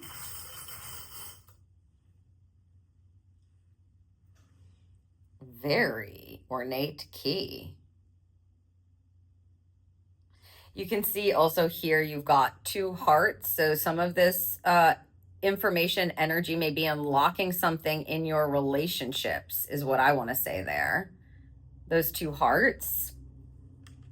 Information about people that you're involved in, that you have a heart connection to. There may be something unlocking there that's giving you like a little aha light bulb or something to that effect. But again, don't make yourself crazy over it. When you get the insight, the last thing we want to do is be spinning in our mind. Your mind may be going, oh my gosh, well, now that we have this and now that we know this, we need to know this and then we need to know that. And like, how's this going to work out? And I wonder, tune into the other side of that and listen to your intuition, to help you calm and go like, don't worry, we'll give you the other insights when you need to, or everything's working out exactly as it's meant to help you kind of calmly transition out of that back and forth, or that fragmented mental state, into like a peaceful, trusting kind of calm. On Monday, May 18th, Mars enters Taurus. we actually have two astro aspects that we're going to be pulling on for today. And this essentially closes Taurus season. The first is Mars entering Taurus. Mars is going to enter Gemini on June 28th. So it's in Taurus as it is for 5 weeks, about 5 weeks. Let me read you the description for this particular aspect. It says, the planet of passionate desires moves into sensual Taurus for the next several weeks as we are determined to get what we want. Take things slow and steady as we have the tenacity to achieve our desires. Don't get too stagnant. So there's this, again, back and forth energy that we felt right at the start of the season that I feel is coming back with this Mars energy entering Taurus. You know, there's like this passion to get up and go, coupled with stay the course, stay the course energy. We don't obviously want to swing in the other direction, just don't get too stagnant. Slowing down to a stop is not advised, obviously, or really isn't aligned with this. But being able to move and have motion, I feel like because this is closing the season, we might be really good at the slow and steady progress and growth by the time we get to the Mars in Taurus energy. That would be in very beautiful alignment. So hopefully you've been working on the feeling of grounding into these rhythmic steps at a time, the steady energy. And when Mars enters Taurus, you feel like, I got this. This feels good. I have a good balance going on. Making tracks towards my desires. I know I'm going to achieve them. I've got what it takes to do that. I feel it's still within me, but I don't need to rush. So let's see what the cards have in store for us for this aspect. The Grouse. Express yourself through rhythm and movement by drumming and dancing. Oh, lovely. Look at this. This feels like beautiful expression with the Taurian energy. Again, perfect combination. I mean, you might, again, we were talking about music this season and using it to align ourselves, but the rhythm that they're talking about, the steady rhythm, the steady progress, that growth energy that feels lasting, right? Setting things up that feel like you're putting your time and energy into it. It feels very good. You're showing up for it. This Grouse is telling us, you can, it feels like we can dance as we're getting stuff done. It's like the perfect combination of energy. Maybe you're doing things with more joy and more play and more like rhythm. Yeah. I feel like I'm in a conga line or something. Da, da, da, da, da. Hey. And it's movement with pleasure at the same time. That's kind of what it feels like. You may be just enjoying what you're doing or what you've set up for yourself or what you're showing up for on the regular. You may have figured out how to have the perfect balance of work and play. The Grouse is signaling, keep this up. That's what it feels like. Yeah. I just feel like we could just be moving along with a groove. Rhythmic drumming, that is the steady progress forward with just a bit of pizzazz, passion, inspiration. I just get the feeling that a lot of us are going to probably feel like we've gotten really good at the balanced growth, the steady pull, and the playful energy or the lighter energy of pleasure that goes along with that. Okay, let's see what the tarot has to give. The Ace of Water. I feel like I want to keep like dancing or swaying back and forth. The Ace of Water is the Ace of Cups here. And you can see that this seahorse has a pearl. I didn't really, okay, yes, it does have a pearl. Spirit's like, they have a pearl of wisdom, Jodie. It's like the Ace of Cups is a card that says there's a open heart that's going on, a new beginning for your heart center, doing something you love, engaging with something that you love, starting fresh, feeling like your heart is being filled and overflowing and fulfilled.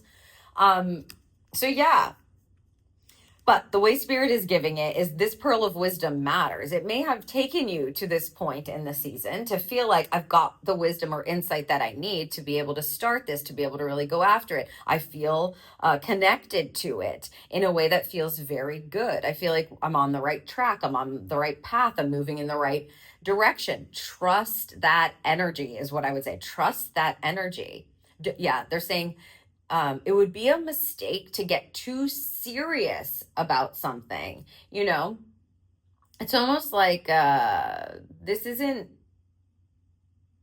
yeah, we don't want to be at war with ourselves. We want to be in the flow of the fire, in the flow of the passion, and making, without being ungrounded, basically, without getting ungrounded. So making progress without being ungrounded. But they're specifically saying and they're specifically pointing to this pearl here. Like, you have a pearl of wisdom, and a seahorse floats, you know, they're not like laboring and swimming. So it's like you have a pearl of wisdom that you can now begin to float with you, right? It's going to be on the current with you. You have it and it's not going anywhere. You can take it and let it sit pretty and then move along in that way. So yeah, if you've gotten to a point where you feel like it doesn't have to be your whole entire life, right? It could just be like, I've figured out this area of life. I know what this needs to keep me in beautiful regulation, in balance, to help me understand myself. This feels really good. It's in alignment. I have the pleasure and the like efforting energy, the receiving and the giving in alignment. I would say flow with that, right? Put your energy into that. That is fully in alignment, and we want to take that with us, trusting that. Yeah, trusting that. Lovely. Okay. You may just be also beginning, you may be beginning something that you love, like that sits pretty in your heart. You may have a new beginning here with an Ace of Cups that just is like, oh my gosh, I'm so excited. My heart is overflowing. You know, do a happy dance, congratulate yourself, but stay in the rhythmic energy of the grounded path, right? Yes, because we're closing out the season with this energy. Okay.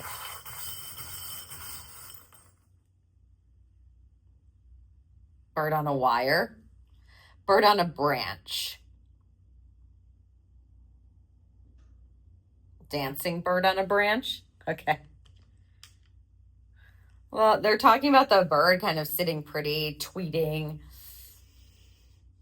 taking a rest. Yeah, okay. I mean, I would take that as it resonates. The bird on the wire, the bird on the branch, that could be bringing you news or helping you to have validation around taking a break mid-flight, something to that effect.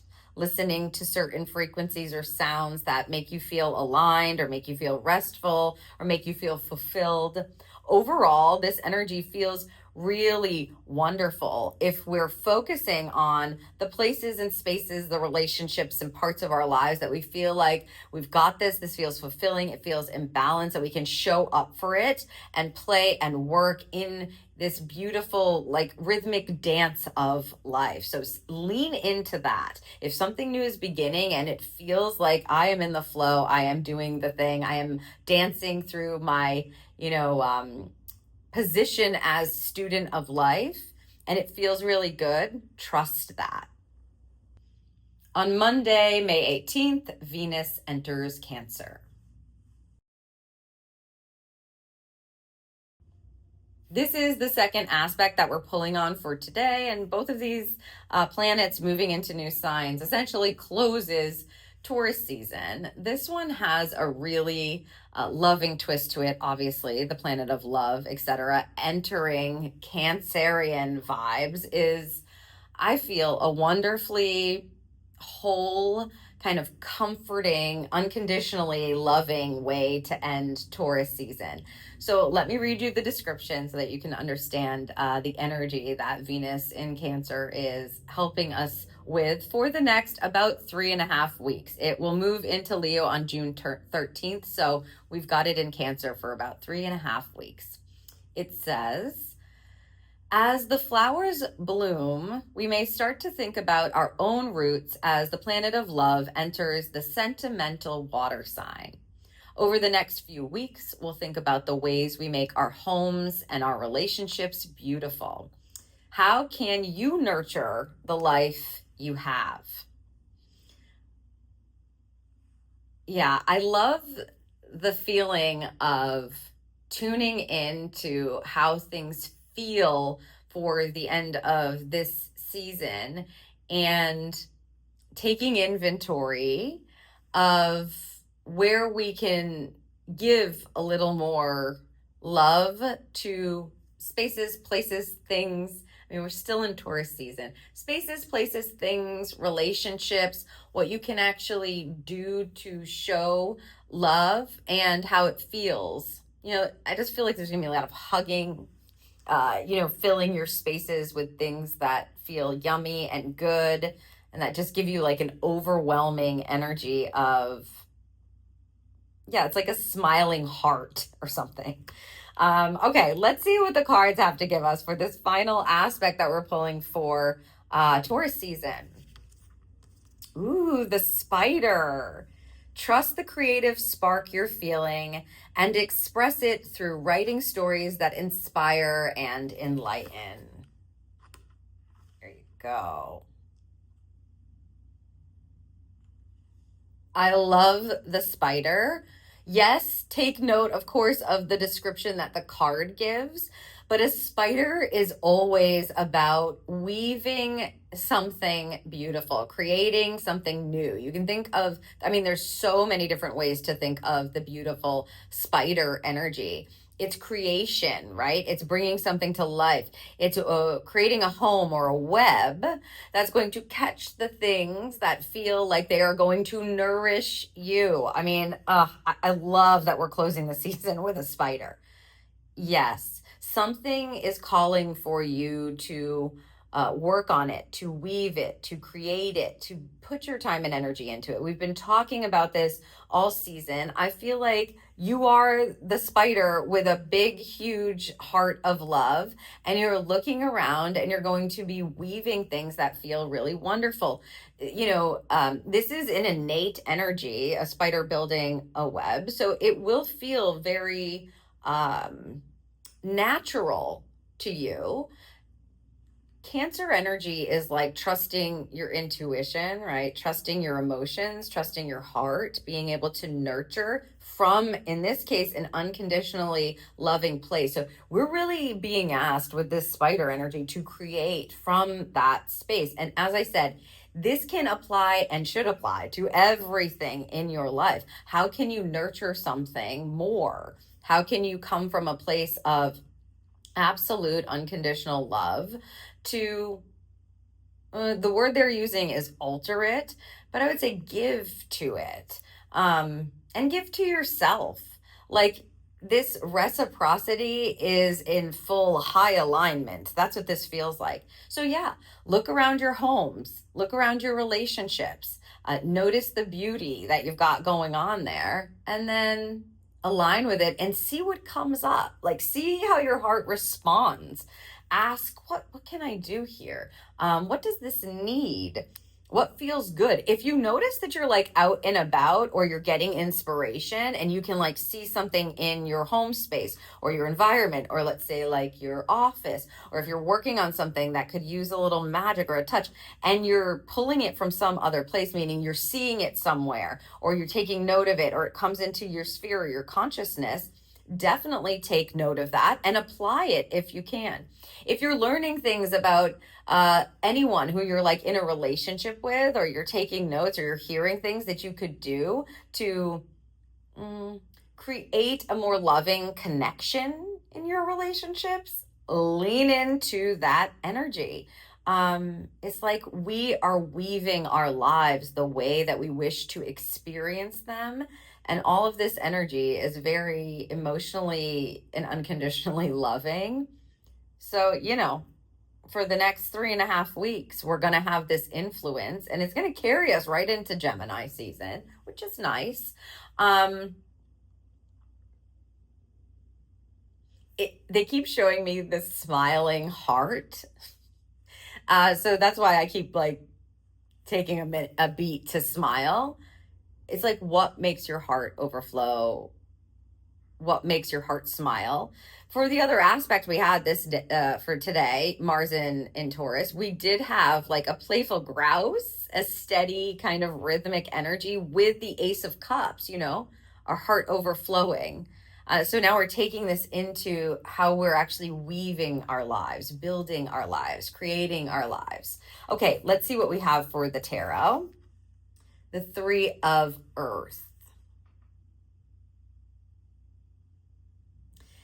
Yes, grounded fashion, closing out the season with this aspect, I suppose. A Three of Earth or Three of Pentacles here is about utilizing your physical resources and people just coming together, communities working together for a common goal, Perhaps you're weaving something that includes other people or resources. I also just feel like, look around, you know, with a Three of Earth, it's like, pay attention to what you've got already, because you can probably shift it, change it, move it, use it to infuse this kind of loving energy or this line that feels really good.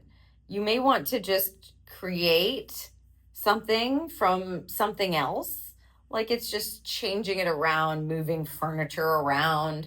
They're showing me somebody printing on a different paper. So it's like, oh, I saw that and I love that. Maybe you saw someone else doing it and you were like, oh my God, I love this. So then you go and you use your resources to get that resource and infuse that into your life or your experience or whatever. It feels very open, very loving, very creative. And with a Three of Earth, very grounded in what we have available, whether that be people, physical resources, you know, financial resources, the things that you already got around, or people that you already know, communities. It's like, yeah, acknowledging and noticing how those things can come together to serve a really wonderful purpose. Yeah, like it's beauty energy. You could be even like beautifying your home, beautifying yourself, going to beautiful places. They just said going to beautiful places and taking it in. Yeah, like observing art, observing the creativity of others. I would say keep your channel open, your heart open. Yeah, your mind open for what wants to come in to show you the existence of beauty that is available for you to tune into and appreciate. Okay, let's see what we have for a charm.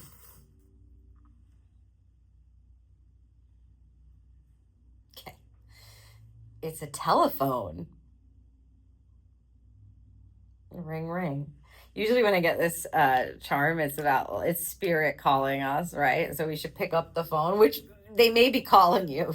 They may be calling you to create something or shift something or change something or use your resources or what have you, or calling you to experience something that feels really beautiful or artistic or creative or inspiring. So answer the call if spirit is calling you. The other thing that I just want to say with the telephone charm is like, if there are connections that you want to make, or you feel called to make, or you feel called to infuse some of that love into, pick up the phone. If that's what it is, pick up the phone. Yeah, because I really love this energy, especially like I said, to close the season. It just feels so reciprocal. It feels giving. It feels elevated, but grounded at the same time. And that is the absolute beautiful. It's the most beautiful way to close out Taurus season. So I hope that this serves you. I hope all of the pulls serve you so that you can feel aligned and attuned throughout the season. Yes, I want to remind you, you've got the Taurus pick a card reading. If you want more information for the season, you can check that out, choose your card, and then you'll get instant access with that purchase. And if you're looking for more personal insight for May, of course, most of May we're in Taurus season, but we'll move into Gemini season. You can order one of those personal readings and I'll take a specific look at your energy and pull directly for you and then channel for you and send that for you for the month of May. You can find all of those links down below or on my website. It was a pleasure tuning in and reading the aspects for this very grounded and balanced season. I hope that you have an enjoyable time, and I hope that you make some tracks, that you stay steady and grounded while also playful, and get to experience some of the pleasures of, the physical experience and indulge in those a bit. If you have not subscribed to the channel, please do that. It really helps me out, and it was an absolute pleasure. Thank you for watching.